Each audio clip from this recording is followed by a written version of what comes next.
Hi, my name is Mary Yule, and I've had the pleasure of assembling the speakers for this year's Clean Energy Track.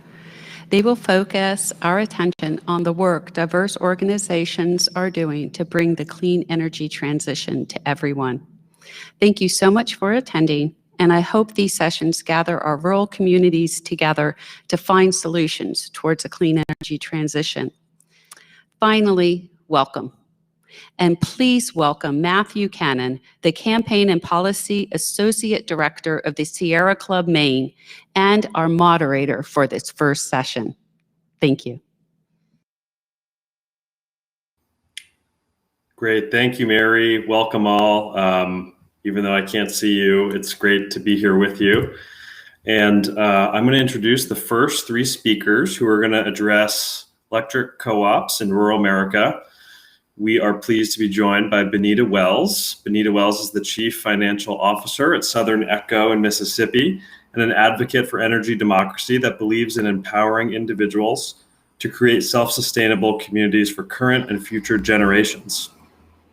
We're also pleased to have Bree Nisley is the Tennessee campaign manager for Appalachian Voices, where she works to advance energy justice and democracy with electric cooperative member owners, municipal utility customers, and energy workers throughout the Tennessee Valley Authority region. Bree also served as the co-chair of the Democratizing Rural Electric Cooperatives Working Group of the Advancing Equity and Opportunity Collaborative for 2 years.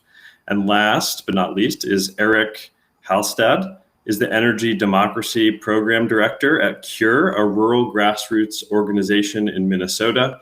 Eric is a leader in the national movement for electric cooperative democracy and co-chairs the Rural Power Coalition. And I'll apologize in advance if I mispronounce their names, but take it away. Benita. Okay, awesome. Hello, everyone. Sorry, for some reason my camera just stopped working on me. I don't know what just happened. Can everyone hear me? Yeah, we can hear you, Benita.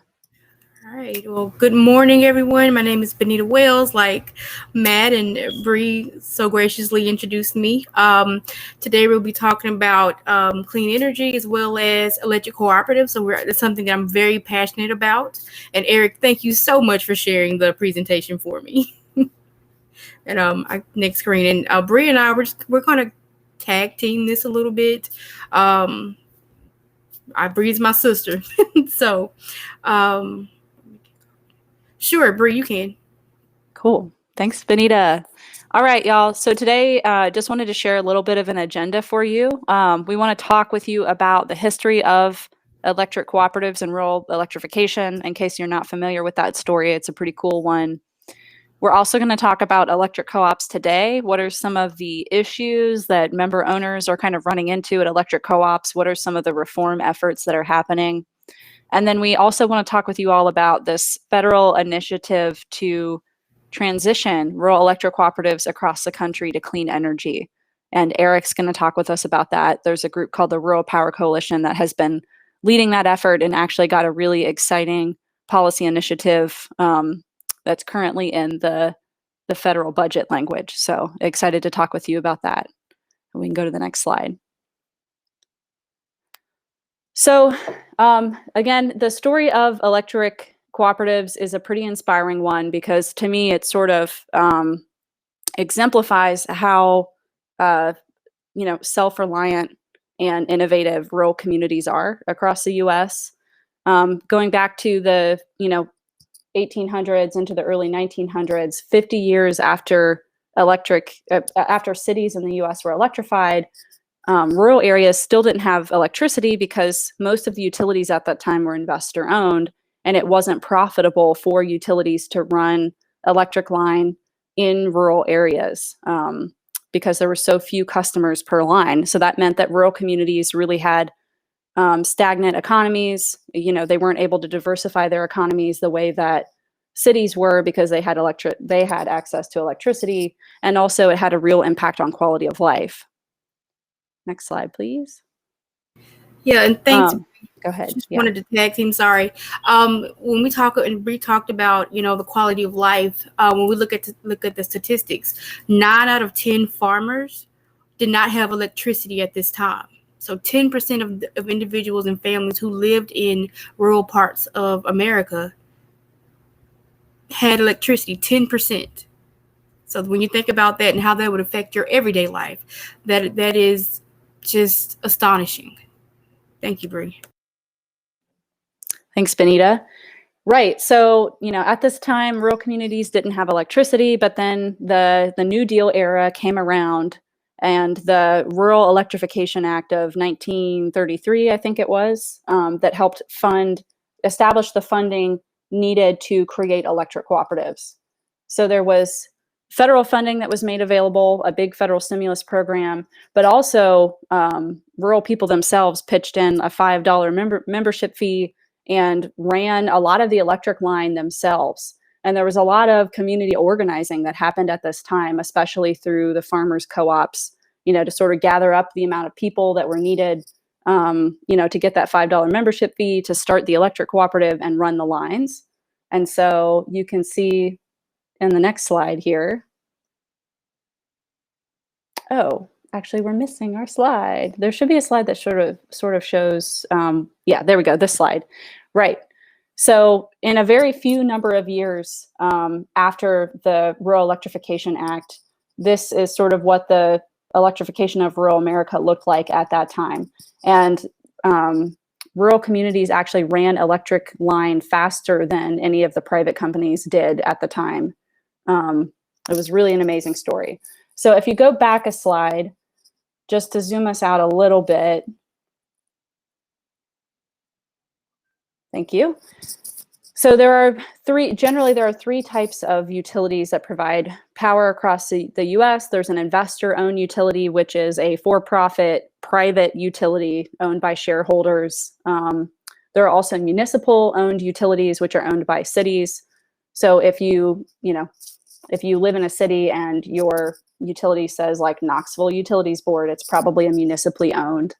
And then there are electric cooperatives. So these are the co-ops. These are the utilities that formed during this time of the New Deal that electrified rural America. And they're really a unique model that we can talk about more, but they're nonprofit. And if you pay your bill to an electric co-op, you are a member and owner of that co-op. Okay, Benita.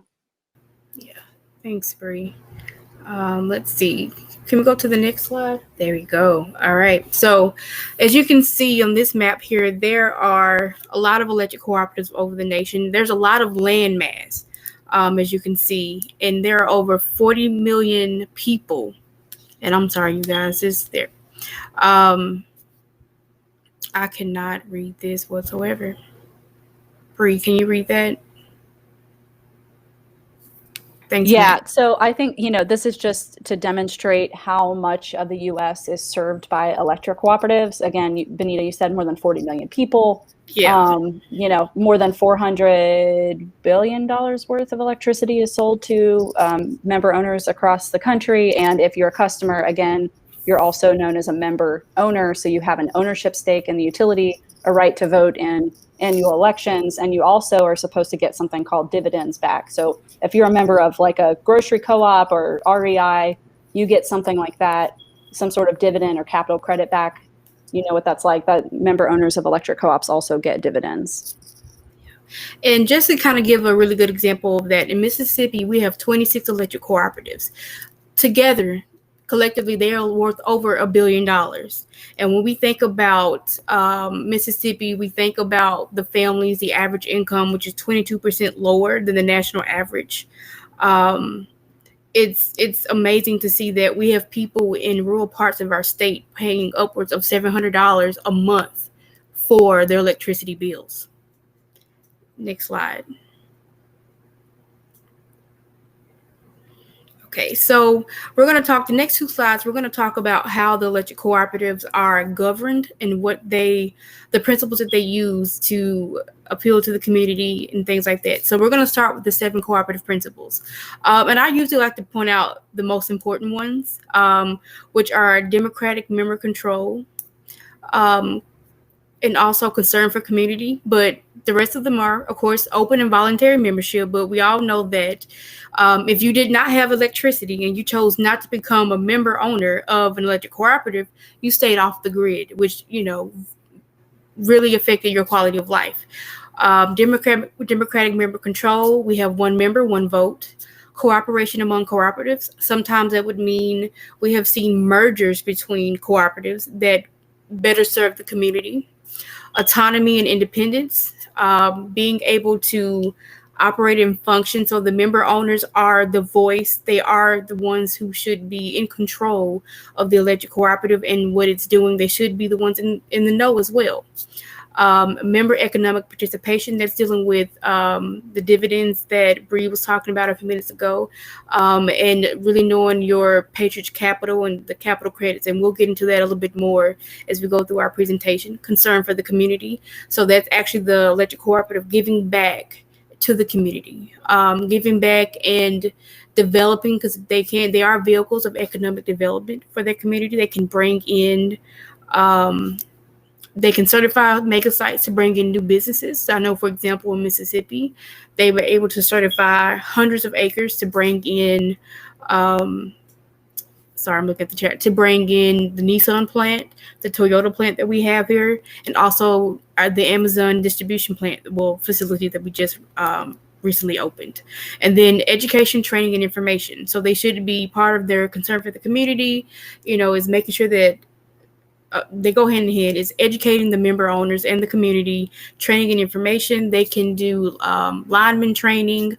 They also have a youth development program, which is interesting because they don't always put that information out there, but it provides scholarships. They will fly you out to Washington.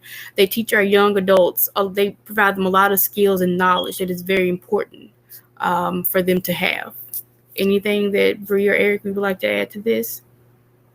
Thank you. Next slide. This is my favorite one. This is what I call the hierarchy of authority. When I first started getting involved with electric cooperatives and just trying to understand the dynamic and the power struggle between electric cooperatives, the IRS, and then your state regulatory authority, this is what I came up with. So electric cooperatives are 501c12s. They are considered to be non-profit organizations from the 501c12. And then there are 3 qualifications in order for them to stay under the 501c12 statute. I will talk about those in a little bit. But if we go from the IRS to any state regulation, so 501c12 statute gave the authority to the public service commissions of each state in order to regulate the electric cooperatives. However, what you will see is that in a lot of the states, the electric cooperatives are loosely regulated in their states. So, for example, in Mississippi, the only thing that the Public Service Commission can do when it comes to electric cooperative is approve service areas.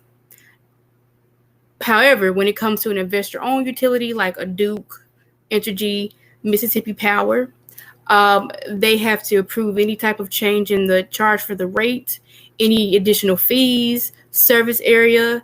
They deal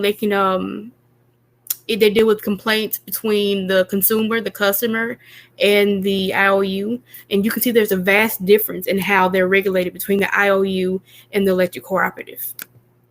But then we have, of course, the articles of incorporation, bylaws, debt and loan covenants that the electric cooperatives are also subject to. The bylaws are very important here, and also the articles of incorporation, because the bylaws determine, who's qualified to run for the board, how the member owners can interact with the board of directors, if they have to have permission to go to a meeting or to speak at a meeting. All those things are very important. But the foundation of all of this are the member owners, because they are loosely regulated, because they are 501c12. The member owners are the ones who can and should hold the electric cooperative accountable. They should be knowledgeable of what's going on. They should be able to get information. The electric cooperative should be very transparent, and it should be accountable governance. And that's what the member owners are there for. They are the voice. they should be the voice. And so that's why we're all working to democratize electric cooperative boards, to bring information to the community so they can know how important their voice is. Go to the next slide. Okay, so this is just very quickly when we're talking about the IRS and the 501c12. There are pretty much three main criteria in order for an organization to be considered electric cooperative under the 501c12 statute. So they have to have member owners. Everyone can see. They have to meet the 85% income test.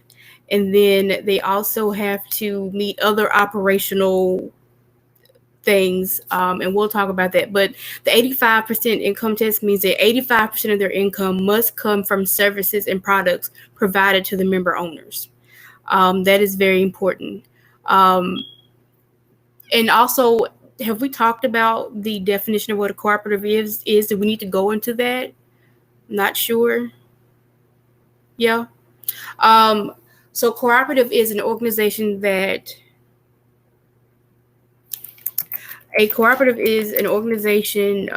that provides goods or services to a community, and these members live in that service area, that territory, and they're the ones who participate economically. So whatever funds are left over after all operational costs are covered at the end of the year should be distributed to the member owners.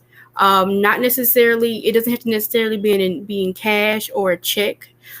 They can do infrastructure improvements. They can also do bill credits, but the patronage capital accounts of the member owners are very important, and they should be, the amount in your patronage capital account should be given to you. Usually it should be on your monthly bill, but what we're seeing a lot of the times is that is not.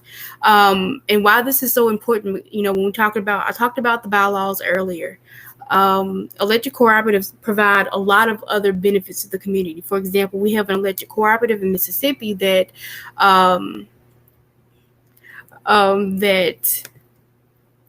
if you husband and wife are a membership, it's a joint membership, it's considered one member. If a spouse passes away, they actually offer funeral benefits, so they will help pay for the cost of the funeral. Unfortunately, a lot of the member owners do not know about this provision or this benefit that is provided to them, and so it doesn't get used a lot. So it's very important for that to be known by the member owners. We can go to the next slide. All right, Bree, I'm going to let you handle this one. Okay. All right. Thank you. And I'm wondering, I'm trying to look. Yeah, it looks like I'm wondering if folks in the audience are able to see the slides very well. Yeah, I can't really. Yeah. Okay. It seems like, okay, Eric said that his connection is strong and he's the one streaming, so not quite sure what's going, but y'all may not be able to see this, but we tried to, this is a little diagram that we built with member owners in an electric cooperative service area here in Northeast Tennessee called Powell Valley Electric Co-op. And it's really sort of a model to explain what are some of the roles and kind of obligations of the different players in an electric co-op. So typically you'll have obviously member owners of an electric co-op who own the electric co-op. They elect their board representatives. Let me just go to my slide here so I can see. They cast informed votes for various amendments that might happen to bylaws, or if there's a new policy or a program, sometimes they get to vote on those types of things, depending on how the specific electric co-op operates. They're also, sort of obligated to stay informed. So there's different ways that electric co-op management and board communicate with the member owners.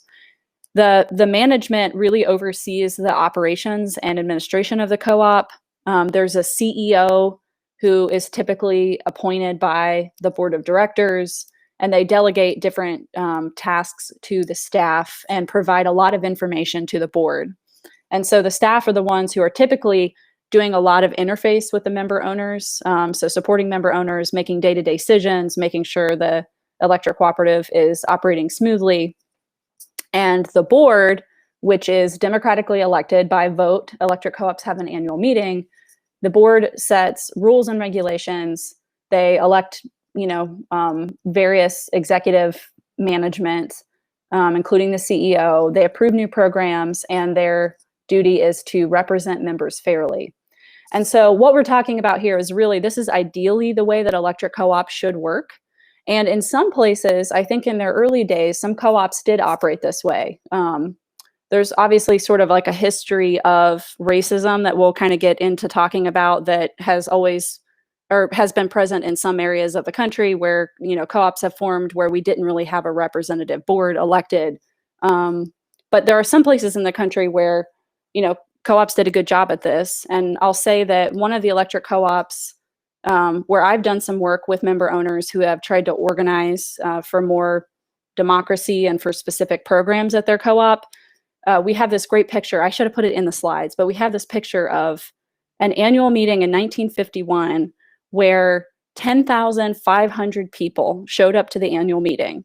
And so there was sort of like a fellowship thing that would happen at annual meetings back in the day. They're kind of like fairs almost, but also voting that was happening. But I think at that time, people were so excited about electric cooperatives and getting electricity. It was kind of a biblical thing.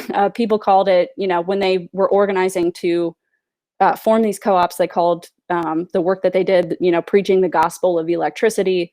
And it just got, that annual meeting at that co-op got an incredible amount of participation. And so I think the cooperative model, really we should be having, a participatory democracy, not just an elected democracy where you elect someone and then you don't think anymore about what's happening at your co-op. Really, ideally, member owners should be really involved in making decisions about what happens at their co-op. It shouldn't just be the board. And so if we go to the next slide here. And so there are some co-ops today that are really doing a great job at this. One co-op is Roanoke Electric Co-op in North Carolina. The picture you see on the screen here is Curtis Wen, who is the CEO of that electric co-op. And he was also the first Black president that was elected to the National Rural Electric Cooperative Association, the NRECA, which is sort of the national trade association that represents the co-ops.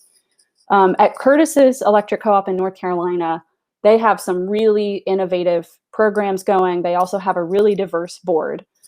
So they have a broadband program. They have a equitable financing program for bringing weatherization, energy efficiency to their member owners' houses.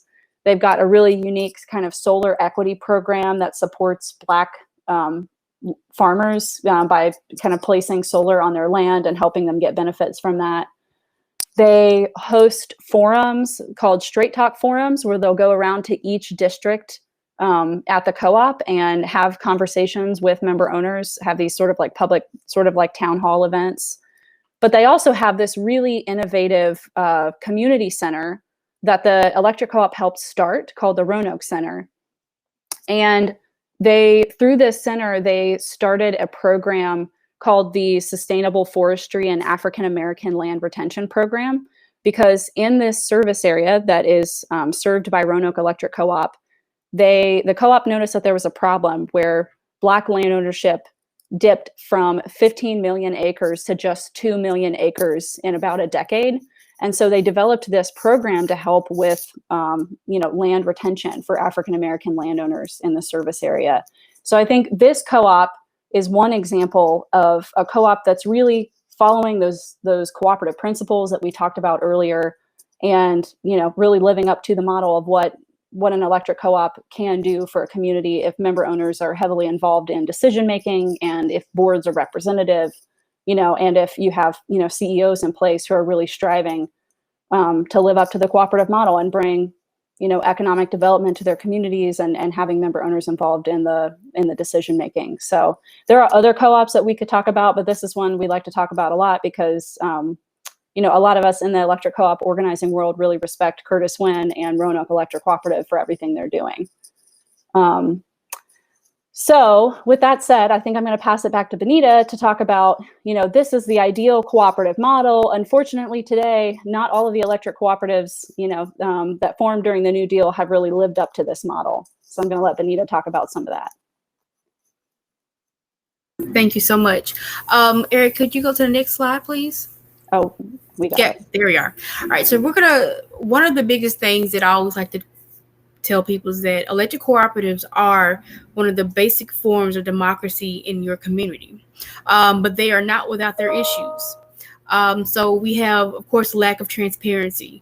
I see that a lot when we're talking about financial information, compensation of employees, officers, diversity when it comes to who they're hiring. Especially because a lot of times you'll see a lot of family and friends getting hired, a lot of cousins getting contracts, those type of things. There's also a report called the Color of Power that talks about the amount of people of color who are in management positions when it comes to IOUs, MOUs, as well as electric cooperatives. Then we talk about obstacles to member participation. That can be voting at the annual elections. You can either vote in person or via proxy ballot. But a lot of the times, they're on average around 10% of the member owners actually vote in the election, either via proxy or in person. But what we see is that a lot of time they will give you an incentive just to sign the proxy and to mail it back, without you knowing that you can run your own candidate. You don't have to vote for who's ever on the proxy ballot. But when you have someone or a community or families who are on fixed incomes, who are underemployed, being entered into a raffle to get $500 off your electricity bill just by signing your name and mailing in this proxy ballot. Um, that's something that you're going to want to do because you're looking at ways to save money and keep money in your pocket. So that's a lot of things. We see a lot of ways that they try to suppress the vote. Mismanaged capital. Electric cooperatives are worth a lot of money, and you can see they use their money because they are not controlled and regulated the way they should be, because they do keep information away from their member owners. They kind of use the funds however they like to. They invest in each other. We have one in Mississippi that actually purchased a golf course, but would not allow people of color to become members of the golf club. Um, we also have unequal representation. A lot of the times you'll see an electric cooperative, the service area may be 40, 50% people of color or people of the BIPOC community. But all of the board will be people who are not part of the BIPOC community. They may be white, but there's not fair representation. How electricity costs, energy burden. So we'll also see that because the kilowatt rate is not usually regulated by the Public Service Commission. I'm going to talk about Mississippi in that instance because it may not be the case across the board. What we see is that member owners pay a lot more for their electricity than those of customers of investor-owned utilities, which is the exact opposite of why they were created. They were created to reduce the effects of the Depression during that time. And so they were created to not only provide power to communities that were without power, but to provide power at cost or at low cost. But now we're at the other end of the spectrum.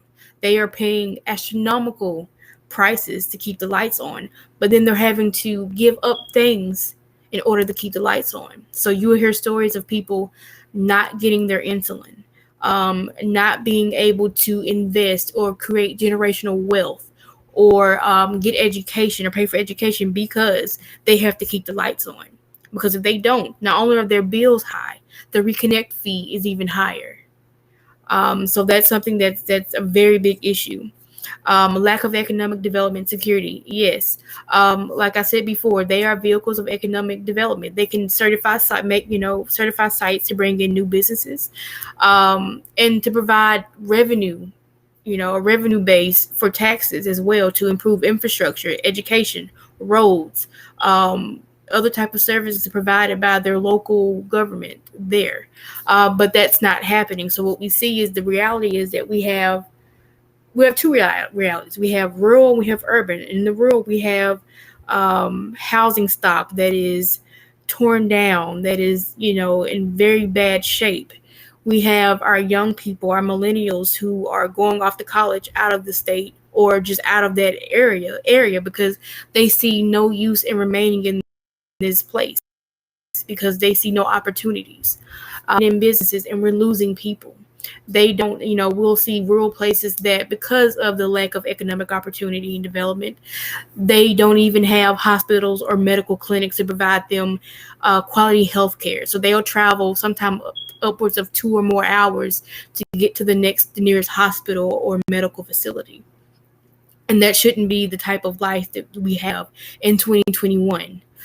Those are some of the things that we are dealing with. And we're going to talk about some specific examples of that on the next slide. Well, the next couple slides.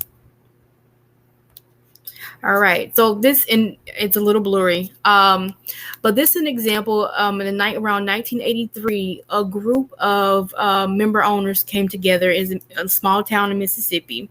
They came together. It was 11-person board, all white, in an area that was 40% African American. They all came together to vote at the annual meeting to get at least, to try to get some diversity on the board. When the board of directors came out and saw that this, 100+ group of African Americans there to vote, one of the board of directors got sick all of a sudden, and there was no longer a quorum to have the board meeting. Therefore, the 11 board of directors, the incumbents, were reelected a couple of weeks later, were automatically reelected using 7,500 proxy ballots. So basically, those hundreds of African Americans who came out to use their voice, they were not able to. And usually these terms are 3-year terms, staggered terms. So it's 3 seats up every election. So yeah, next slide. All right, this is another example. This is from a Coahoma County electric cooperative. So we talked about capital credits before. In 2015, Coahoma County had never given back any type of capital credits or patronage capital to their member owners. So they had over $26 million just sitting on their balance sheet of money that was owed money that belonged to the member owners. They decided to offer capital credits to individuals who were member owners between 1940 and 1989. And I want to point out those dates because those dates are very important. Between those years, a lot of African Americans and members of, Black and Brown members of the Black and Brown community were not landowners. Therefore, they did not have a bill in their name. So they did not receive any benefits from these capital credits being returned, which is really, really sad. And so they said after 1989, any patronage capital after that could be provided will be provided if there was money available. And so even though I say they're worth $26 million, that is not how much cash they have in the bank. That is their equity. So it's a combination of assets, cash, a lot of different things, stocks. Okay, can we go to the next slide? Just real quickly, we're gonna run through real quickly. When we talked about the need, I call it the need for change, and we looked at persistent poverty counties. Electric cooperatives, they service up to 98% of persistent poverty counties in the nation. In Mississippi, they service 93% of persistent poverty counties in the state of Mississippi. And we can just go on to the next slide. Same thing I was talking about earlier. Actually, Mississippi, our income is 28% lower than the national average, but our communities pay upwards of 42% of their take-home pay on their electricity bill. And we can go to the next one. Yeah, and this is just another example, and we're going to skip through this just for the sake of time. I was just comparing the officers' compensation to the average compensation of the community. As you can see, we're at $35,000 as the average compensation, and then we have a office manager that is making close to we have a maintenance person making $118,000. So think that the average income is $35,000, but someone who works in maintenance is making around $118,000. And I will pass it on to who's the next slide. We kind of talked about this. Yeah. Anybody want to add to this? We can go to the next slide. I would just add that, these persistent poverty counties, where member owners are served by electric cooperatives, those are also counties where communities of color live, like through the Black Belt in tribal lands, near the border and in Appalachia.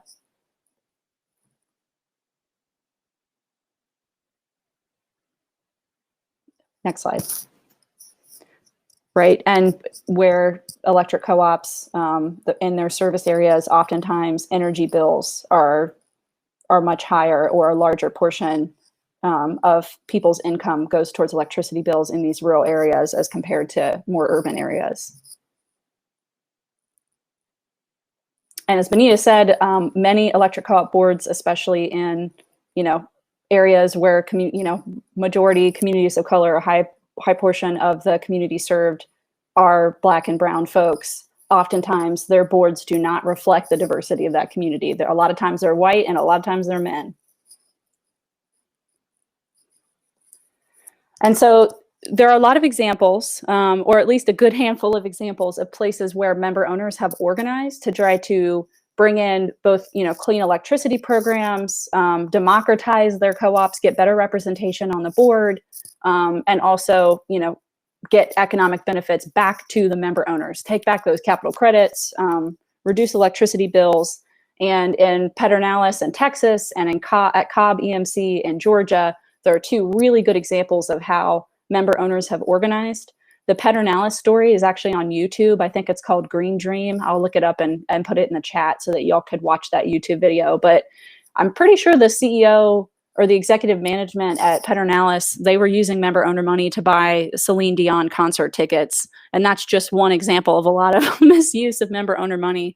But actually their member owners were trying to, there was one member owner who was trying to get solar on his property and was trying to figure out how the co-op was managed, was asking a bunch of questions, got a cease and desist order. And that kind of launched him into organizing. It grew into this large campaign. They also hadn't gotten their dividends back for like 70 years. But anyways, this member owner organization developed and they ran reform candidates and got 5 of their 7 candidates elected. And at Cobb in Georgia, their CEO had embezzled $21 million and members launched a lawsuit. He ended up stepping down. They also got 6 new board members elected, created a member owner bill of rights that was voted on by the membership and was passed, and also made some other amendments to their bylaws. So some really good examples of where member owners have noticed. A lot of times they don't know that they're member owners of a co-op. They just think that they're a customer. And once they learn that, in addition to some of the problems they might be facing, a lot of times that leads to, local campaigns, which is really cool and kind of gets back to the root of how electric co-ops formed. So next slide, please. Okay, Eric, we can pass it to you.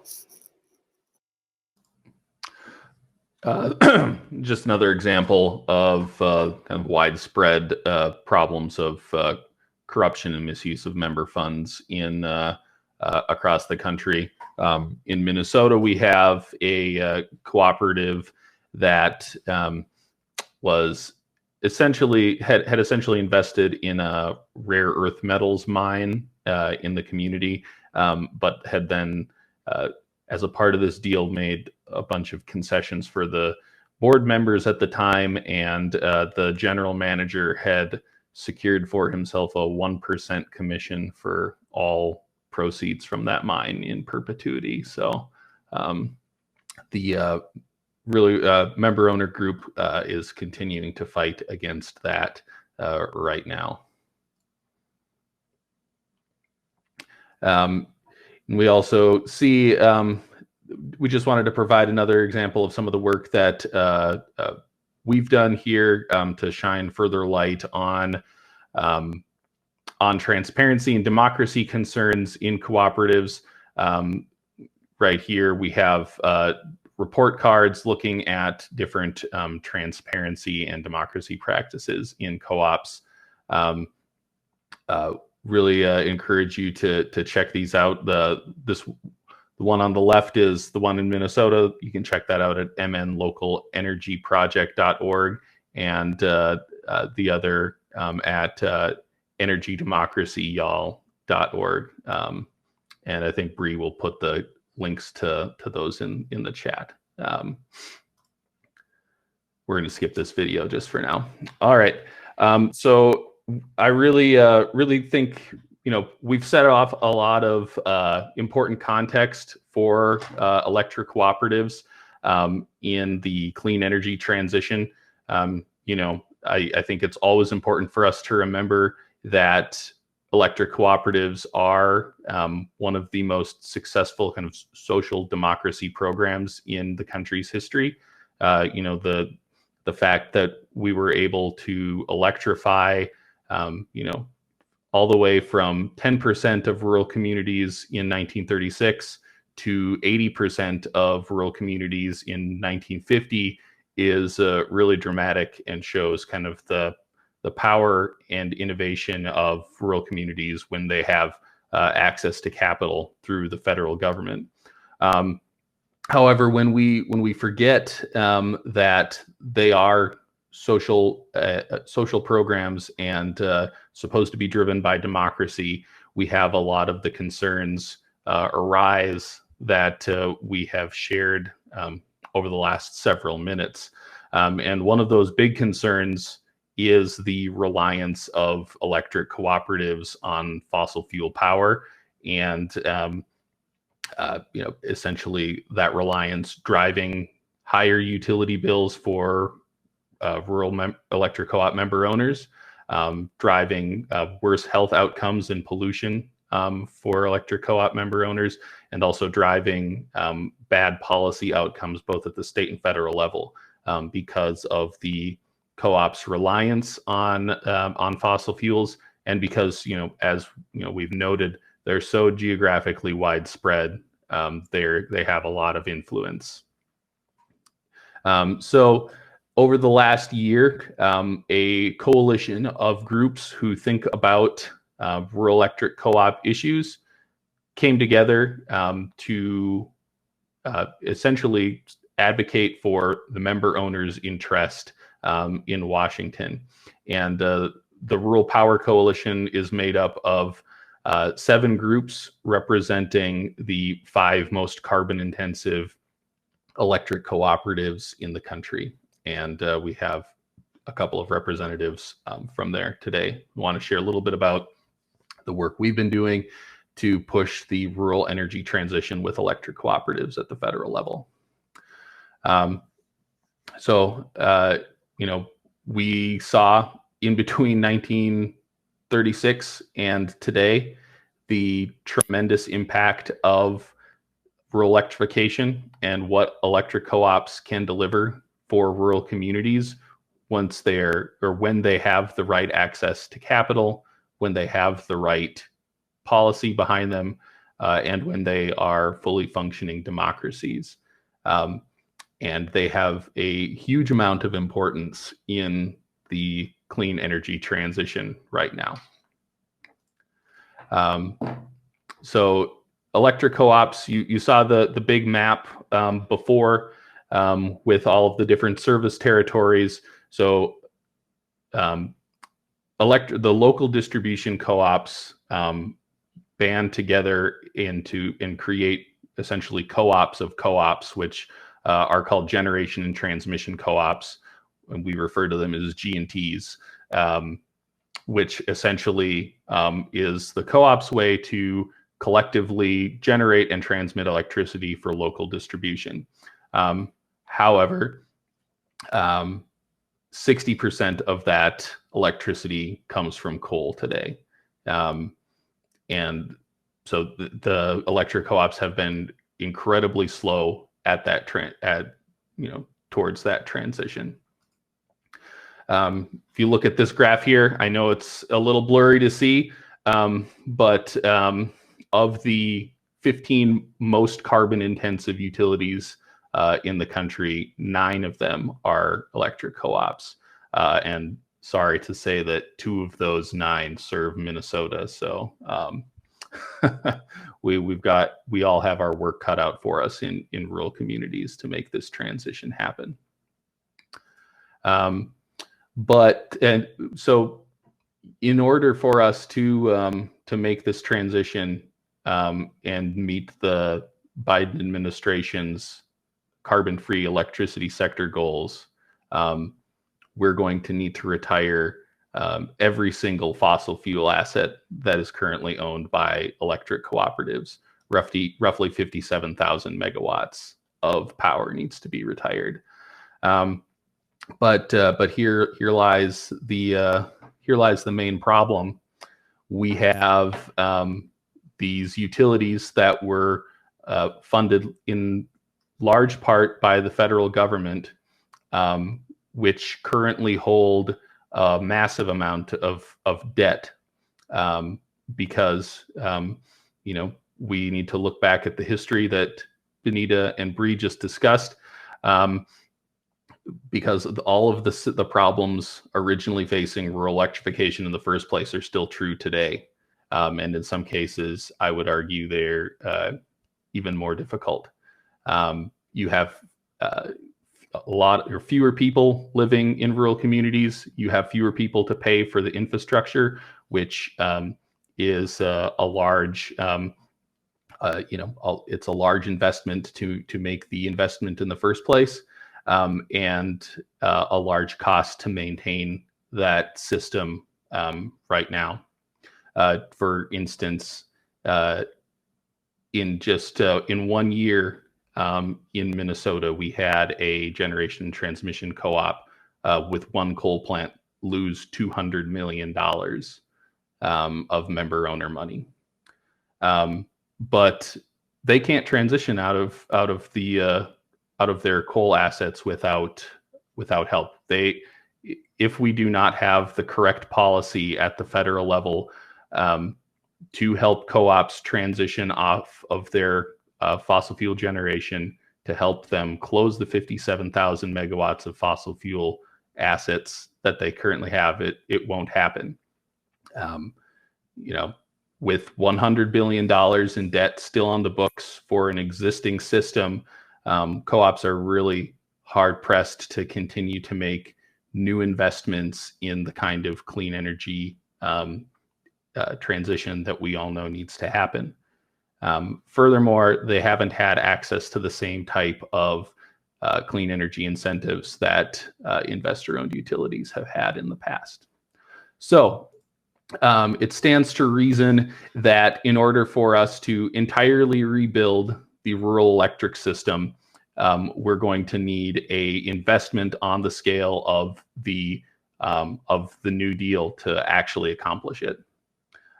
So the Rural Power Coalition over the last year has put forward a 7 policy platform that has been co-signed by 100 organizations from around the country.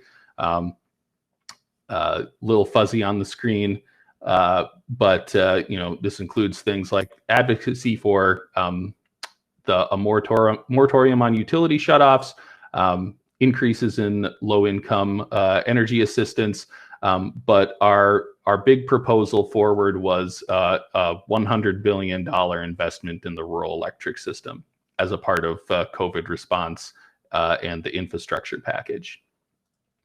And Eric, this is Bree. I'm going to give you like a 1-minute warning. All right. So we were really glad to see that this priority was recognized by the Biden administration in the American Jobs Plan. The administration has again pointed towards this as a priority in the reconciliation package in the current budget bill, and we're really glad to say that there's the text for this investment. We're really glad that this remains a priority for our leaders in Washington. We're glad that they've currently allocated $10 billion to this transition. However, we're really going to need a much larger investment in order for the rural energy transition to happen. Just in just one instance, a co-op in Kentucky owes $2 billion for just one single coal plant, and we have 57,000 megawatts of fossil fuel assets to retire. So we're going to need more investment from the federal government in the future to continue their commitment to the successful program of rural electrification. Really want to urge you to consider the long-term success of electric co-ops.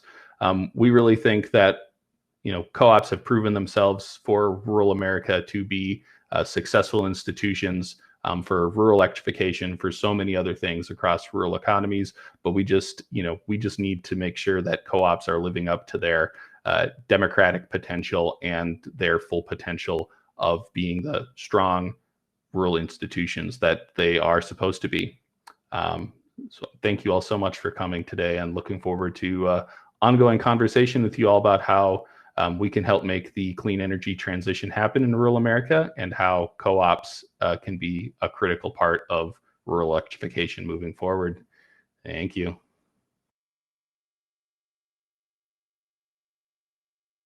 All right, thank you. Thank you all. Benita, Bree, Eric, really appreciate it. There was a lot of great information. And just a reminder to all folks out there, there's a Q&A after Sue speaks, our next presenter, and specific items we'll try to address directly in the chat. And we'll also share all the links again afterwards. So thank you for bearing with us through a little bit of technical difficulty. And now I'd like to introduce Sue Inches, the next speaker, who will talk about the Maine campaign for a statewide electric co-op. Sue's worked in public policy for 25 years. She's an author, educator, an environmental advocate, and a member of the Our Power Coalition, which she will talk about. Sue, take it away. Great. Let me share my screen here. All right. Can people see that screen? Wait, here we go. All right. Are people seeing my screen now? Yes? Great. Well, thank you, Matt, and thank you to everyone in the audience, both virtual and live, for bearing with a long program here. I am planning to talk for just about, maybe 25 minutes at the most, and looking forward to your questions after that. So as Matt said, I'm Sue Inches. I'm from Maine, and I'm going to talk about some of the challenges facing Maine right now when it comes to electric power utilities. And what you're going to see is that these are completely different challenges than the ones you just heard about. So here we go. Whoop, trying to get the slides to advance here.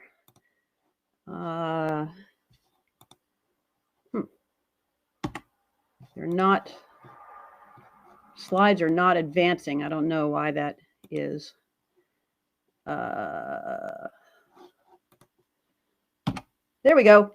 Okay, so first a little bit about the landscape in Maine. So there actually are 9 consumer-owned utilities operating in Maine, but most of these are very small. In fact, 4 out of the 9 you see on this list are on islands that have maybe hundreds, not even thousands of people on them, and some of them even smaller than that.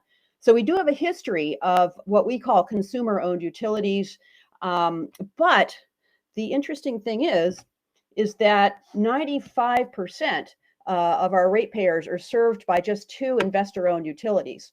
And these are Versant Power and Central Maine Power. And the problem, which we'll get into, that's a structural one, is that these investor-owned utilities are primarily interested in profit. They're not so interested in the experience of Maine ratepayers, or the needs of the state of Maine, or the fact that Maine is very progressive on clean energy. So here's a little bit more about these investor-owned utilities. So both Versant and Central Maine Power are foreign owned. So Versant is actually owned 100% by the city of Calgary, Alberta. And why would the city of Calgary want to own Versant Energy? Well, because it's a steady revenue stream. They're making some good money with very little risk. So they're owned by Canadian owners. And then Central Maine Power is owned by a company called Avangrid, which is based in Connecticut. And then Avangrid is owned by an investor-owned utility called Iberdrola, which is based in Spain. So what that means is that ratepayers are paying for electricity, and they're sending between 10 and 13% profit over to Spain. We never see that money. It's and I think that the foreign investors love this because, again, it's an investment that is a regulated monopoly. There's almost zero risk, and they're making really good profit on it. So that's part of the structural issue. And of course, as I said, these utilities are not particularly interested, and they're also very far away from Maine consumers. Well, going along with that, and might be okay if these utilities were providing great service and competitive rates, but they are not. In fact, Maine investor-owned utilities have the 10th highest rates in the country, and their customer service, which I'll talk about, is very poor. So the other problem too, of course, is they have no incentive or vision around climate and how do we address that with clean energy. And then, of course, if you look at reliability ratings across the country, Central Maine Power is actually at the very bottom of the reliability ratings, and Versant is in the lowest 5. So we're not looking very good with these investor-owned utilities. And this slide just shows you the power outages and how the power outages in Maine are pretty much the worst in the country. Power goes out quite often. It often stays out for days at a time. And then the costs, as I mentioned, 10% highest rates in the nation. But more interesting is that our consumer-owned utilities, which are very small, they don't operate at a large scale, and yet they have 58% lower rates than our investor-owned utility.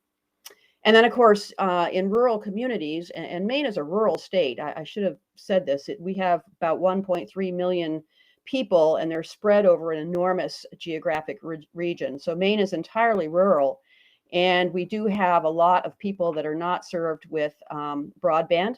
And the investor-owned utilities have been very difficult when communities try to initiate community-owned internet.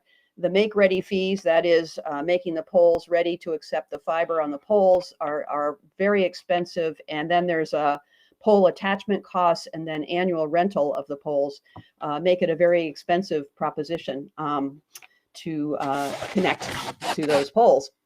And then just to talk a little bit about customer service, and this is all Central Maine Power on this slide, but I just want to give you an idea of what's happened over the past 5 years in Maine with regard to electric utilities. So Central Maine Power rolled out a brand new billing system without testing it in advance. And there were just incredible errors and mistakes, including many ratepayers saw their electricity bills go up by 1,000% overnight. We saw stories like people who had a summer camp that was closed for 6 months of the year, and yet they had huge electric bills come in for those properties. So there was that. And then in order to save money and increase profit, customer service staff, including both linesmen outside and also customer service staff in the office, were cut way back so that the service became really terrible. And that happened in 2019. And again, our Public Utilities Commission eventually forced the investor-owned utilities to bring back customer service staff, but they just cut it all until they were called on it. And then solar projects. So Maine has a lot of rooftop solar, and there's been a lot of delays about connecting these projects, and also a big controversy about whether to retain net metering, which allows people to get a credit if they generate more electricity than they actually use. And there's been a big fight about that in our legislature.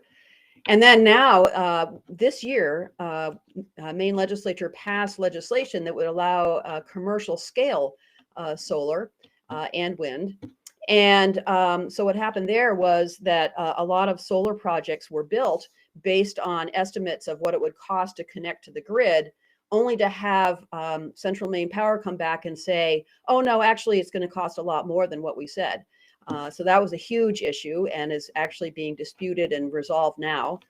And then finally, just another example, back in June, the Central Maine Power sent an employee out to the town of Buckfield to turn off the electric power to the fire station. Well, the town manager was there. He said, look, can you give us a day to figure out what's going on? And what it turned out was that the town had paid their electric bill. They got their check back in the mail the day after the employee showed up to turn the power off, saying that the invoice number, I think, no, it was the account number, wasn't on the check. Now, they had always used their invoice number, not the account number, always had gone through fine, but apparently somehow this wasn't good. And rather than call the town manager, and by the way, their phone number is on the web and they have a staffed office, they just came out to shut the power off. So there's been not only poor service, but a sort of a PR nightmare going on, such that Maine ratepayers are very much not liking their electric utility and the service they provide. And here's just a quote from we had lots of testimony and hearings about when the rates went kind of kaflooey. And people were saying, I don't want to have to pay more for my electricity than my mortgage. Some people were saying, I'm not getting my prescriptions because I have to pay my electric bill, and so on and so forth. So kind of a tough situation. All right, so what is the path forward? Well, we believe on the Our Power Coalition, which I'm a part of, that the path forward is to replace our investor-owned utilities with a low-cost, locally controlled, and reliable consumer-owned utility. And we're calling it the Pine Tree Power Company, and it would be owned and operated by consumers in Maine. And here are some of the things that we feel we would get from it, of course, is lower cost, local control. The model for this new utility is an elected board that also has some appointed experts on it, but basically run by a local board, and reliability. And this slide here is probably one of the most important slides of my whole presentation, because this shows the savings if we were to move to a consumer-owned utility from the investor-owned utilities. Now, this is based on the fact that to modernize our grid and to make it clean energy ready, we estimate an investment of $15 billion over 30 years. And I will say also, just to be clear, that our investor-owned utilities are only transmission and distribution. They do not own any generating assets. This was the generation was separated back in the 1980s. So it's just transmission and distribution we're talking about here. When it comes to generation, the estimated investment needed over 30 years to transition to clean energy is 50 to 60 billion. But just for the grid itself, we're talking here about 15 billion. And basically the savings, if we were to have a consumer-owned utility, are estimated to be $9 billion. And my next slide will show you why that is. So really the major reason is tax-exempt financing. So investor-owned utilities have to use corporate bonding. The interest rate on corporate bonds is between 8 and 14%. Our consumer-owned utility can get tax-exempt financing, and that ranges from 2 to 4%. So really the savings you're looking at in this previous slide is mostly the difference in interest rates. And then, of course, another piece of this is that the returns would be reinvested locally. So rather than sending 10 to 15% profit to either Calgary or to Spain, we would actually reinvest the proceeds from ratepayers locally. We would reinvest in that 15 billion that we need to upgrade the grid. So there are a few added benefits in addition to all of these savings that I want to mention. And these are actually connected to Maine's very aggressive climate goals. So in Maine, we have a goal of 80% renewable energy by 2030, 100% renewables by 2050, and net zero by 2045. And if you're wondering how we can reach net zero before 100% renewables, it's because we're counting in carbon credits And Maine being the most forested state in the nation, we think that by maintaining sustainable forestry and planting trees in new areas, we can actually create some carbon credits there. So these are aggressive goals. They are in statute, and most Mainers are eager to achieve these. So in order to achieve those goals, though, we have to have more electricity. In fact, some people say it's as much as 5 times more. This slide is saying 3 times more. And the reason for that is because we need to electrify everything. So if you look on the right-hand side of this slide, you'll see that transportation, these are Maine statistics here. Transportation is 54% of our emissions. Buildings are 30%.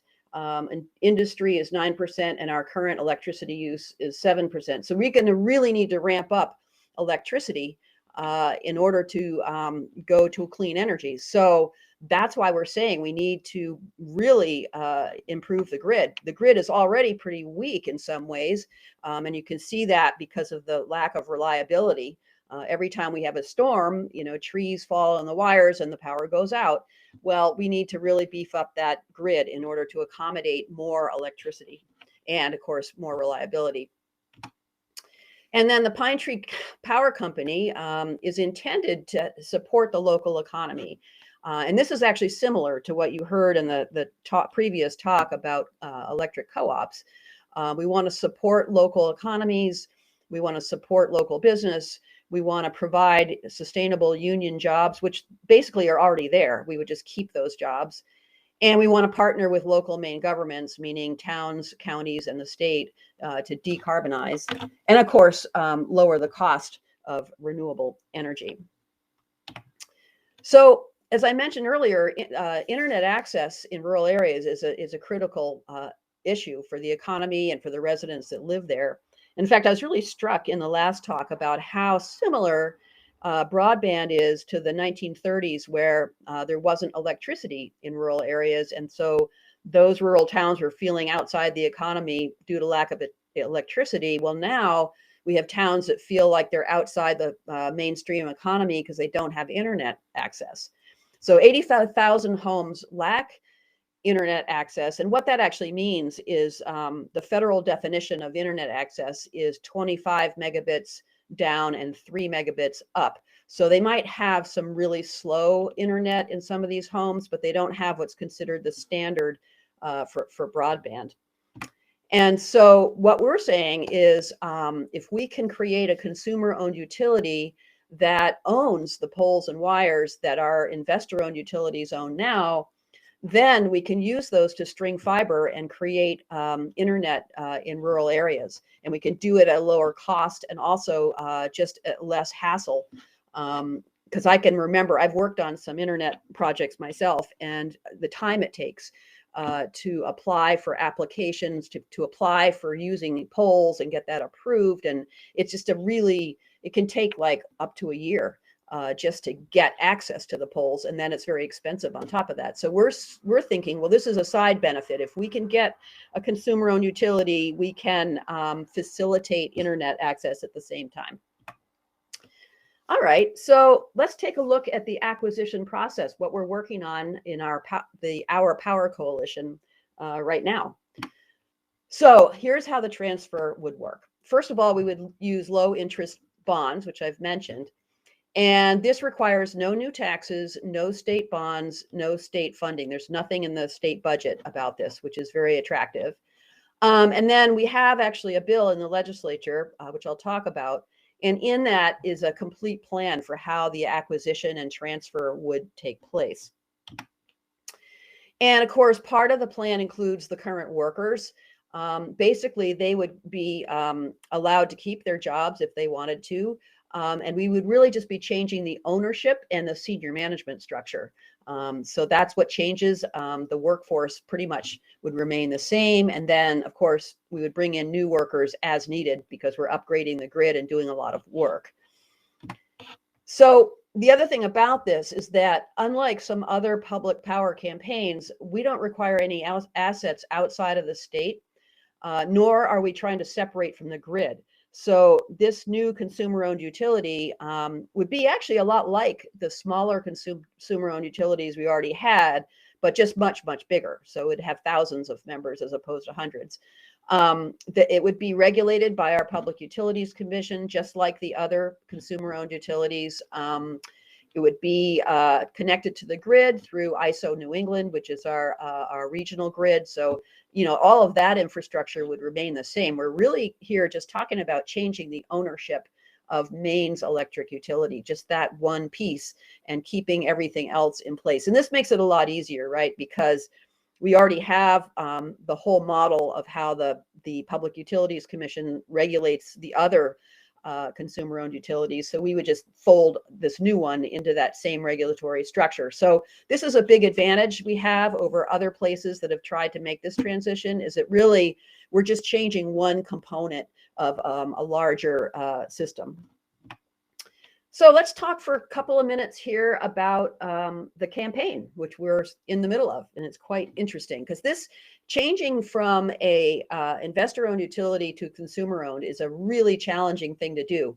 It has been tried in a number of areas, but it hasn't been easy. And what we've tried to do in Maine is learn what we can from other places and hopefully avoid some of the pitfalls that other places have experienced. So here's the framing that we use for bipartisan support. And the first of these, local control, has actually been very appealing to a number of conservative Republican legislators. So we actually have bipartisan support in the legislature because of this. They're saying, well, let's take back our utilities from these foreign owners. And then, of course, the cost savings is very appealing, generally speaking, and the improved reliability and customer service. I think everyone in Maine pretty much would agree that we need this. And then the rural broadband, too. So it's been a pretty nice, pretty solid framing for passing legislation on this. So here's what's actually happened.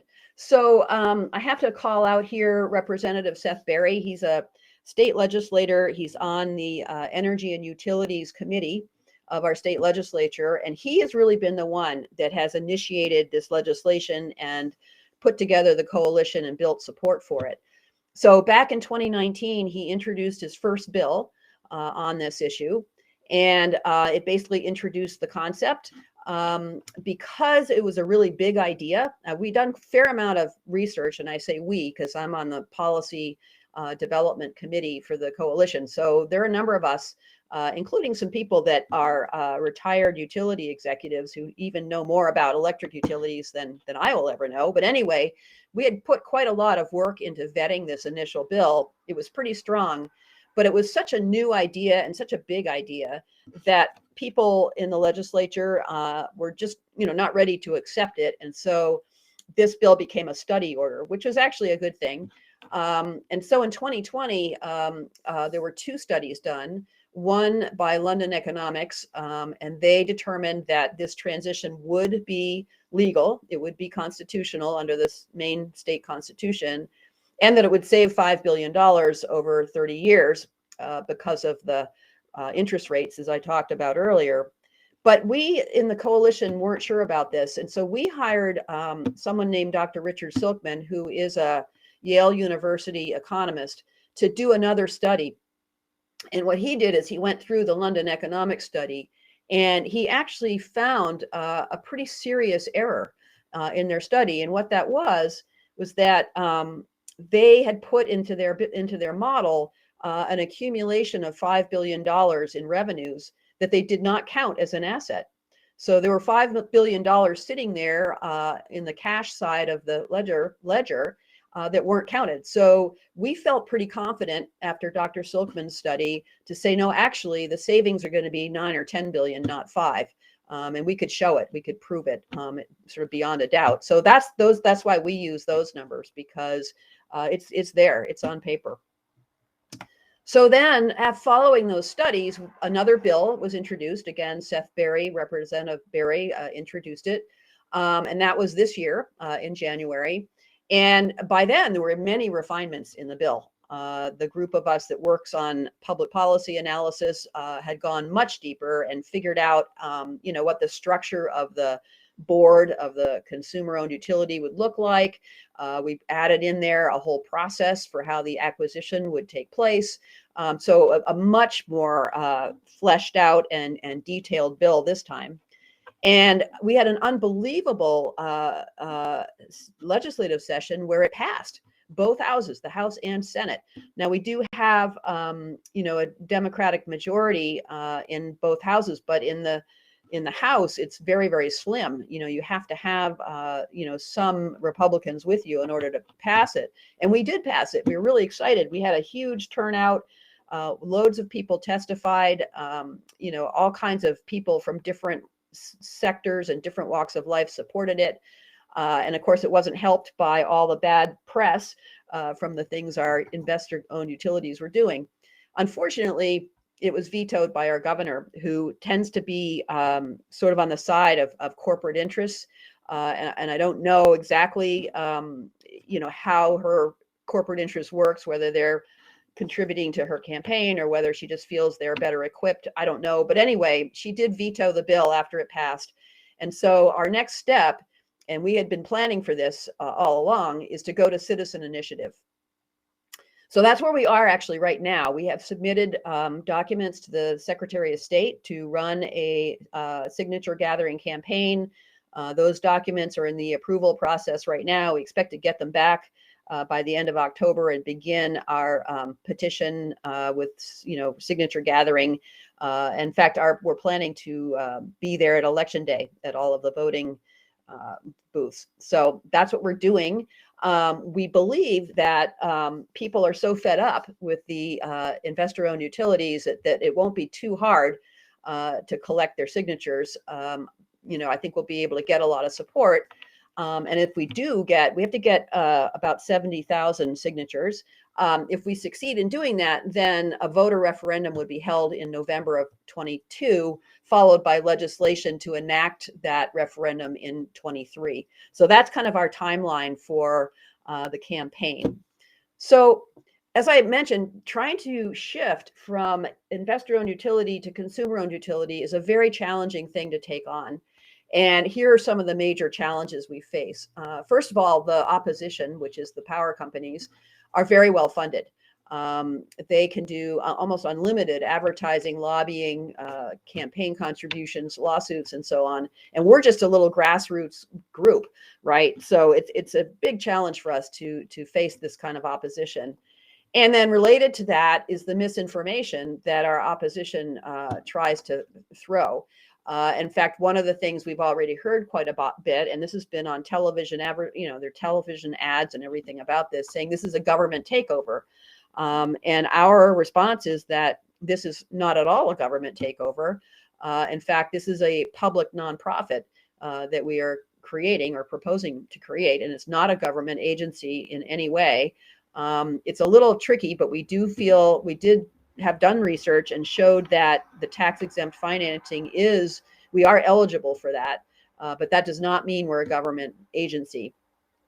And ironically, basically, one of the other responses we have to this is that our investor-owned utilities are currently owned by governments, right? In fact, interestingly, the Central Maine Power, which is an investor-owned utility, the three largest investors that own that utility are the country of Qatar, the Norway Oil Investment Fund, and the country of Spain. So we're already foreign owned. And then, of course, Versant Power is owned by the city of Calgary, Alberta. So we're thinking we're taking this back. We're already government owned, and we want to take this back and have it be consumer owned. Another challenge, of course, is going to be disputes over the asset value and acquisition price. To meet this challenge, we have put in the legislation a process for determining that value. There is a net asset value that the companies are required to post and to register with the Public Utilities Commission. It seems to me that if they are saying this is what our company is valued at, that might be pretty legitimately the price that we use. But in case there's a dispute, which there probably will be, we do have a process by which a court appointed a referee would make a final determination if we can't arrive at a price with a mutual negotiation on our own. So we have a process in place that we hope will work and will sort of head off any kind of long-term lawsuits and that sort of thing. But we can't guarantee that, but we've done everything we can to try to keep that from happening. Hey, Sue, just 1 minute. Okay, I'm almost done actually. Okay, so and then of course another big challenge is time. Even in the best of case of trying to make this transition, it's going to take a few years to put a new board in place, to negotiate the transfer, to create a business plan. So there's a lot to do, and so and the clock is ticking, as we all know, on climate change. And so this is a challenge. We need to get this to happen as fast as we can, and we're going to work to do that. So it's time for questions, and I'll just give you my contact information. And also on the screen is a new book that I've just released or had released by a publisher this summer. It's called Advocating for the Environment, and it's a citizen's guide to advocacy. So my career has been in advocacy, and I wanted to share with people how they can have an impact and make a difference, particularly in the face of climate change, where we need lots of people to be heard. So that's the book. And anyway, I'm done with my talk and happy to take any questions that you might have. And thank you.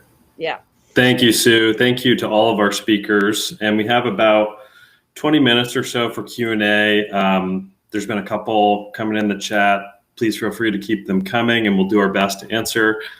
I guess just to start, just to hold a little bit more space for structure, I know we gave a few answers on what kind of an ideal structure of a co-op or consumer utility looks like, but did anyone want to jump in and just talk a little bit more about how they see the structure of one of these entities and how important that is?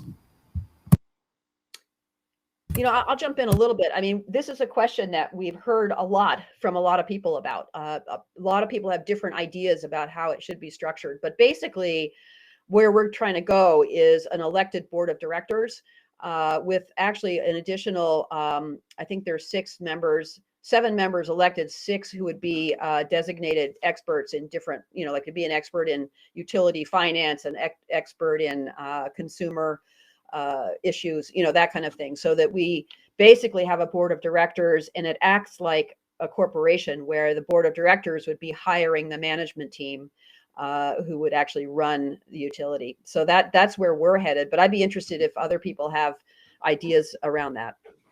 I just want to jump in here quick. So, I'm out here in farm country, come from a community and a family of, farm activists, and we'll say prairie socialists. How about that? And, I think the electric cooperative and just the cooperative movement in general really offers a lot of opportunity. To me, it is the ideal system when functioning correctly. And we see by the electric co-op's own admission that over almost 60% of the 42 million Americans served by electric co-ops in this country don't even know that they have a vote. They don't know that they're a member owner. Set aside the fact that most co-ops have 10% voter turnout in their elections or less. So I think the key here to me for an ideal system is just a fully functioning democracy. And I think we've as we've kind of discussed, I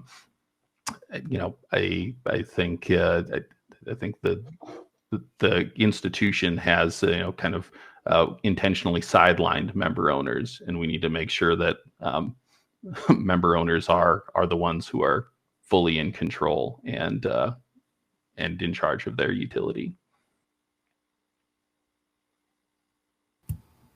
Great. Okay. Anything else, Bree or Benita? We can move on. I guess broadband also came up, and I think Bree, question might have been posed to you, but can someone else talk a little bit more about how electric co-ops in rural America can help address our broadband issue, which is severe? And as I know in Maine, even the 5 megabytes or whatever that threshold is really not enough even now today. But I'll just say really quickly that, electric utilities already have the infrastructure in place to help get broadband into rural areas, because they use fiber for a lot of the backbone of their infrastructure. And if they don't have fiber, then they're, in many cases, that, fiber cables are being built out. And there's federal money available, there's state money available to help utilities, electric cooperatives build out a broadband infrastructure. In our electric cooperative report card, most of our electric co-ops in Tennessee, if they don't already have a broadband program in place, they're rolling one out. And that happened really quickly. Our governor passed the Broadband Accessibility Act here in Tennessee just a few, 2 or 3 years ago. And they, immediately hopped on that. So I think the co-op leadership looks at it the same way as Sue described. We talked about back in the New Deal, electricity came in, really improved quality of life, dramatically changed the economy for rural communities. Broadband can do the same thing, and electric cooperatives are the perfect vehicle for making that happen. Yeah. And just to kind of tag on to what Bree was saying, when the federal funding did come down, I know in Mississippi now, the electric cooperatives are building out that infrastructure to provide broadband to their communities. So we're really interested in seeing the plans and what communities they're going to go into first, because there was funding that came and hit the cities, the urban areas first, but it only went to select areas first. So before I moved to where I am now, I lived in an area that was predominantly African American, predominantly people of color, and they still don't have broadband. Now I'm in an area that is predominantly white, and they've had broadband for years. And I pay $50 for 1 gig, and I'm a gamer, so I'm like, oh my goodness, this is great. But we really see how important the issue of broadband is during a pandemic, when you have students trying to go to virtual school and they do not have high-speed internet or broadband or anything that they can use, so they have been left behind even more so. So it's a really interesting thing.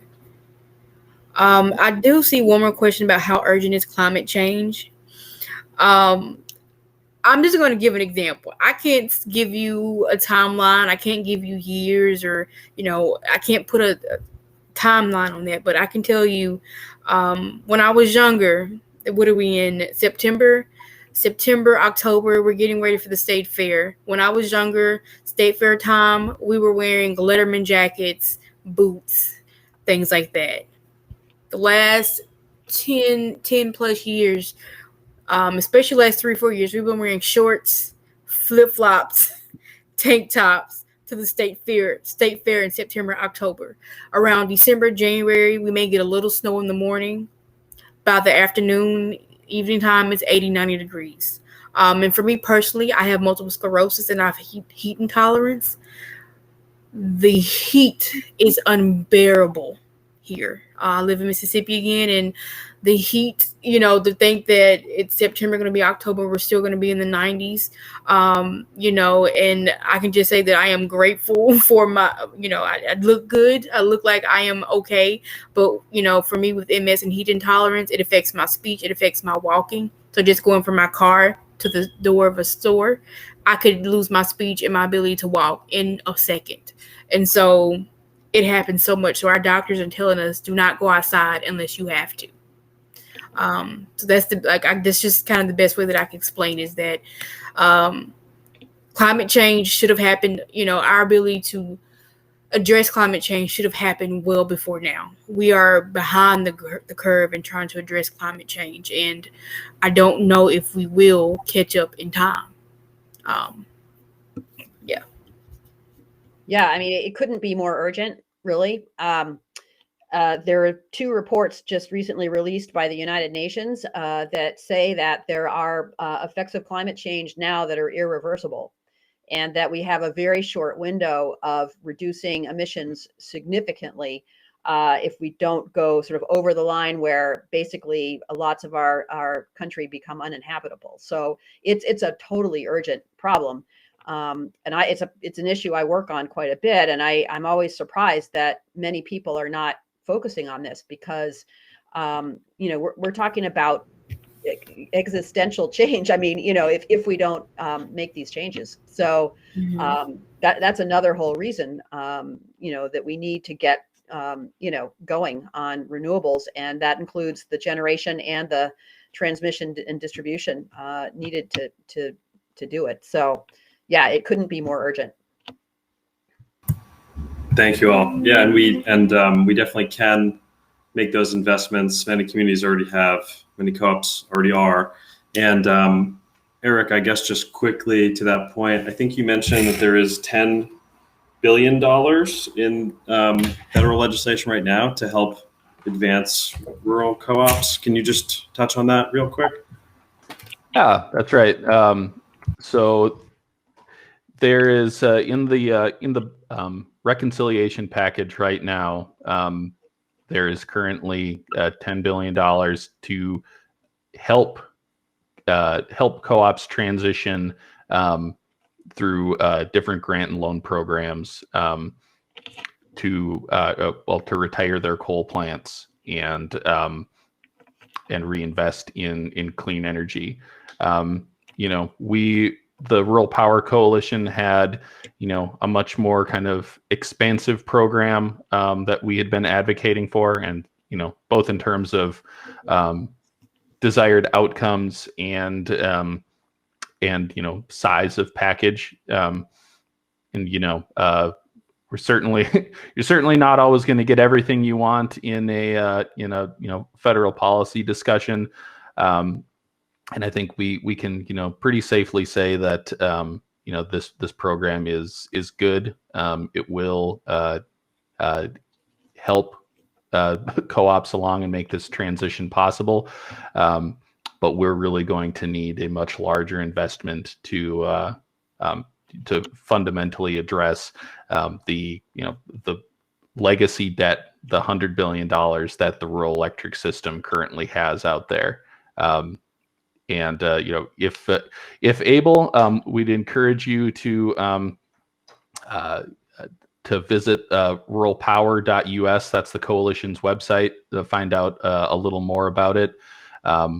We currently have different actions you can take to help pressure our leaders in Washington, because we really think right now that just as we've been talking about, climate change is absolutely critical to address, and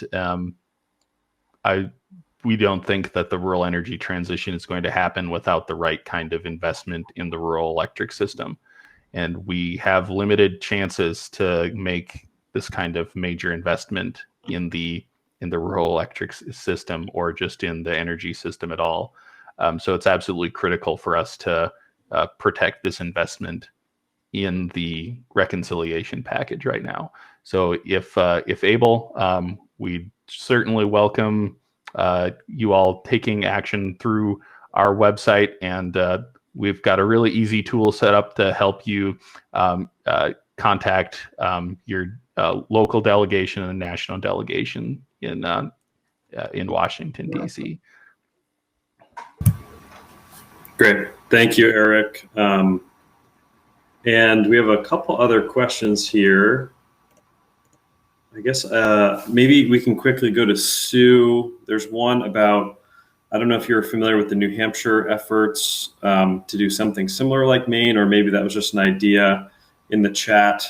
And then someone had a question about the consumer-owned utility in Maine and public support for that. I think you mentioned it, but is there a poll or some study on that? I don't know about New Hampshire, but we don't have an actual study on consumer support. But I would say, based on the number of people who turn out to testify against the power utilities, that there's a pretty strong disliking of the service that we're now getting. which leads me to think that this citizen initiative where we're gathering signatures should go well. The only challenge there is you only have 3 months to do it. So November, December, January coming up is the time frame to get 70,000 signatures. So it will be an effort to do, but I don't think we're going to have to work hard to convince ratepayers to sign it, because people are fed up from all of different things that have happened, including being overcharged, including the lack of reliability. People just want something different. It's just been too many mistakes made, especially in the past 5 years. I mean, this is fresh in people's minds. And so, and I think then, of course, there are others that just want local control. So I think that it shouldn't be hard to get those signatures. I think people are kind of on our side with that part of it. I hope that answers the question. Yeah, I think so. And yes, so stranded assets, I guess that was just a comment on stranded assets. Just to wrap, I know we only have a few more minutes left here. We might be able to get to one other question, but I know someone brought up energy democracy, and we each have definitions of that. But I wonder if each of you could kind of talk about that and how it relates to the participatory democracy that, I mean, I was especially struck by the Roanoke example you gave earlier, and how people can really create the agenda that's important for their communities and for justice, and hopefully and potentially climate as well. Do each of you maybe have some last thoughts on that, and or how else you see this work, or why this is so important to you in the last couple minutes? Do you want to start off, Benita? I knew I was going to get chosen. No, yes. Energy democracy is so important because it should be driven and led by the community. It should be community led. The community are the ones who are most affected. We have places in Mississippi where we have, these big power. I don't know what the technical terms of them are, but these big power things that provide electricity to the community. And you'll see, we have communities like that. They have 30-40% chance of, occurrence of cancer in the communities because of their exposure to all of that in their communities. We also had an issue with the Kemper power plant with Mississippi Power, but it affected not only taxpayers. Even though you may not be a customer of Mississippi Power, it still affected you as a taxpayer because of the incentives and things that Mississippi Power was given. I was a former state auditor, so I was involved in a lot of that. But it affects our everyday life. I gave my example for my health, how it affects me on a daily basis with my health. It's very expensive, and I was writing in the chat, it's very expensive to be poor, because when you're rich, you can do things like solar panels, you can do things like that, put those type of things on your house. But in Mississippi, and for those who are, underemployed or on fixed incomes, it's not so easy to do so.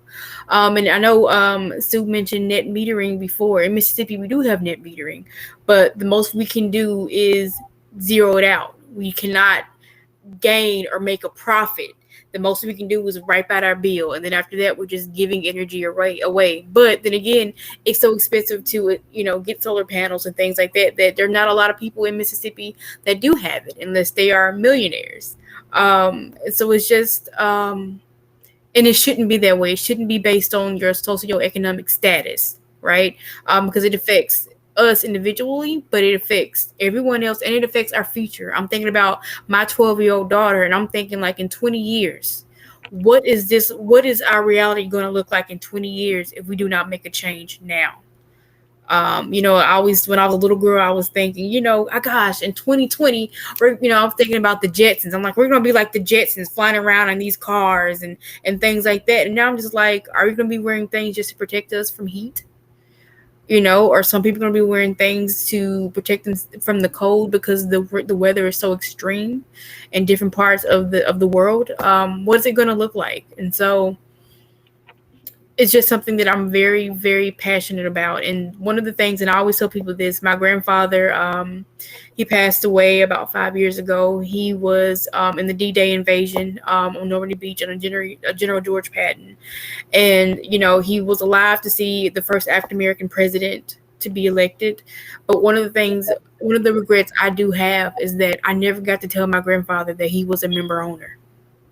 That even though he was born during a time where he couldn't vote, you know, that they didn't want him to vote, that, you know, he had a cross put up in his front yard, he still should have been able to vote and participate democratically at a local level. And I think that's one of the things, and I know that seems so random and just crazy to say, but, you know, it brings tears to my eyes. That's something that I wasn't able to share with my grandfather before he passed away. Yeah. Thank you, Benita. Eric or Sue, do you want to have a last couple words here? And then we'll go to Bree. Well, I was just noticing a question in the chat that someone had about the 9 existing consumer-owned utilities in Maine. And those, under this transition that we're trying to have, they would stay whole. They would stay the same. It wouldn't be that they would be taken over by the new Pine Tree Power. They would remain. They're successful. They've been there for a long time. They're reliable. They're cost, unless they wanted to join the larger consumer-owned utility, they would just stay the same. So I just wanted to answer that question. And then, of course, the other thing that strikes me is that I didn't use these words, but in Maine, it is all about energy democracy. It definitely is. And being owned by foreign corporations just doesn't serve Maine people. We have zero say, pretty much. It is a regulated monopoly, but it's been very difficult to get our Public Utilities Commission to actually do the regulating they need. The corporations are continuously coming back to the state and saying, we need a rate increase. We need a rate increase. And they present all of this data. And it's really hard for our regulatory agencies to keep up with that. They have done some. I mean, they did put a $10 million fine on for the customer service issues when they rolled out the billing system that didn't work. But, you know, basically what's happening here is that we're sort of trying to regulate after the fact. Each thing that goes wrong, we try to either pass a law or get the PUC to do something. And it's just not the way to create the future we want. I mean, we want a clean energy future here, and we want an electric utility that is on board with that idea. And the existing utilities here have been fighting it. They don't want solar and wind, or they don't want anything that they see as an added cost. And the problem there is that in order to attach a wind or solar to the grid, they have to upgrade the substations and do work that they cost them money. So they don't really want to do it. And so we've been trying to force them into it through regulation. And each time, you know, we get one issue solved by a law or a regulation or a rule, then the next issue comes up and we try to solve that with a rule. And it just seems like a really difficult, we're kind of pushing a rock up a hill, trying to go in a direction of clean energy with our existing utilities. So that's why we really need a structural change if we're going to get to this net zero goal that we have. So that's the motivation really behind all of this. Thank you, Sue. Yeah, Eric. So when we think about energy democracy, you know, we think about it as a tool to build power to address linkages between environmental challenges, inequities, and other systemic challenges facing our communities. And, you know, the cooperative movement and kind of the democratic control of utilities and other economic institutions has really been important for us in the prairies in western Minnesota and across the upper Midwest. So, you know, I think why I'm so enthusiastic and why I'm so hopeful for the future of energy democracy for electric cooperatives and the cooperative movement is because, you know, it's done so much for rural communities over the last century plus. So, you know, I think about what happened as a result of the New Deal in between 1936 and 1950. I think, you know, if we as rural communities, as advocates for democracy, have, you know, done all of these things before, have, you know, surpassed these huge barriers and challenges to improving the material conditions for you know, our rural neighbors, then I think we can certainly do it again. So I really look toward to what's worked in rural communities previously, to kind of find the kind of grounding and hope for the future. So thank you all for being here today. Really appreciate the chance to chat with you all. And I'll just add really quickly that I think the traditional utility business model centers profit making in a way that has exploited our environment and exploited people. And the traditional utility business model is punitive, and it says, if you're poor and you can't afford to pay your bill, you don't get electricity. And I think energy democracy is about flipping the traditional utility business model on its head and saying that energy is a human right, and environmental justice and climate justice comes first. And we have to have communities at the center of that decision making. So it's about decentralizing power in the decision making structure of utilities, in addition to the other things I mentioned. So thanks everybody for coming. Thank you. Yeah, great way to end it. Thank you all for coming. Really appreciate your time, and we'll follow up in an email with some of these links we talked about. Enjoy the rest of the conference. All right. Thank you, everyone.